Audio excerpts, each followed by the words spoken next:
Long balls here on Wednesday, April 9th. I'm Robert. He's Jason. As we're preparing the show, breaking news. First place Columbus Crew acquire attacking midfielder Daniel Gazdag from Philadelphia Union in a cash trade.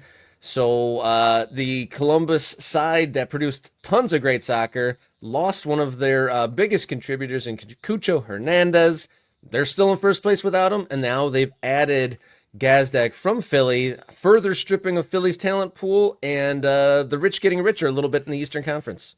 Yes, this is another example of that cash for trades market that Major League Soccer created before the season. I'll try to remember. I think it's Joveljic to Kansas City.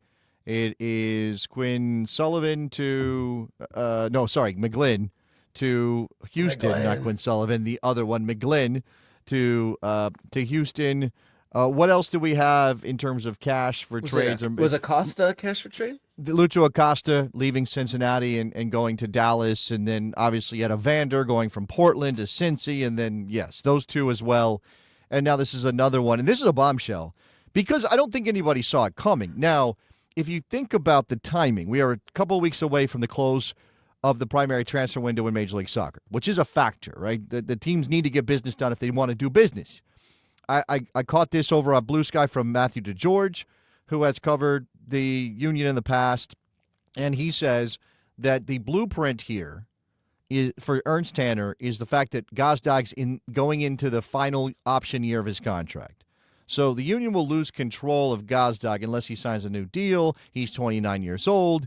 Ernst Tanner famously loves the young guys, wants to bring more of that Philly talent through the system and put them into the first team.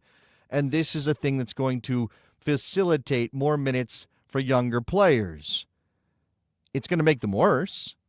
Daniel Gazdag has been an MVP candidate in Major League Soccer. And here you're now pushing him out the door, sending him on, whatever you're getting back, sending him on to Columbus.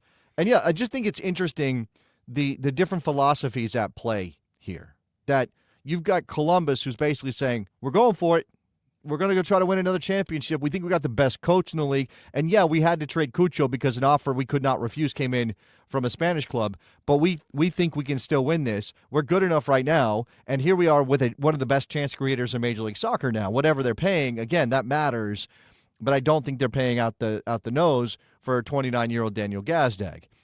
And with the way that Ilford Nancy plays, man, I think Gazdag is perfectly suited to thrive. Will he be as much of a goal threat as Cucho was in their system? I don't know. We'll see.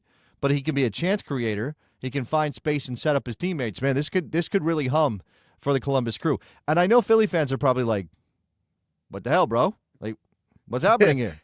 HE double hockey sticks going out there for sure. This is the thing for Ernst Tanner. The sell is, I know what I'm doing. Take a look at the standings. Every move I've made that you didn't like number one, fire Jim Curtin, has worked out because we are in the thick of this thing. We're on 13 points from 7 games. I believe our man, Ernst Tanner, your man, Philadelphia, I believe he just did an interview with Backheeled not that long ago in which he said, hey, look, I got it right. Now, it's only 7 games, so maybe Ernst needs to slow his roll a little bit. But that's his belief. Hold up. You hold up on that one. He believes that he got it right, and I think this is yet another example of that overarching philosophy coming to bear. And I like Bradley Cornell. I've had a chance to talk to the man on the radio. He is a very likable guy. He obviously brings a particular philosophy to the table, which is what Ernst Tanner wanted.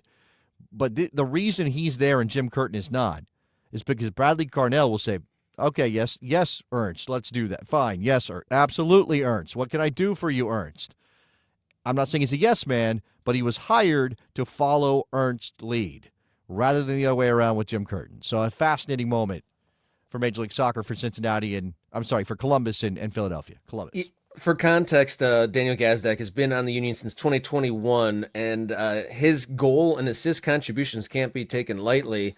So far in the 6 games in 2025, he had 2 goals and 2 assists, and then had 19 and 8 in 24, and 22 goals and 6 assists in 23, and then 24 goals and 6 assists in 22. So he's got over 70 goals in the last 4 seasons. So a huge goal output. And I'm not quite sure how that is replaced very quickly by Philadelphia. But Columbus, they lose Cucho. They're already doing well in first place in the Eastern Conference. Does this just add depth, or does Columbus go to a whole nother level, like right off the bat with the Gazdag? Well, they go to another level from where they were this season after having sold Cucho, right? They were a very good team. They sold their MVP guy, and you thought, oh, they're going to take a step back. And okay, they started the season, they haven't been unstoppable all year long. I'm looking at the season so far, right? They beat Chicago on opening day. They went to New England and won. Neither one of those wins is too impressive right now. They got bounced from the Champions Cup by LAFC, ultimately over 2 legs, of course. They drew with Houston. They drew with San Diego, which actually looks pretty good right now, drawing with San Diego.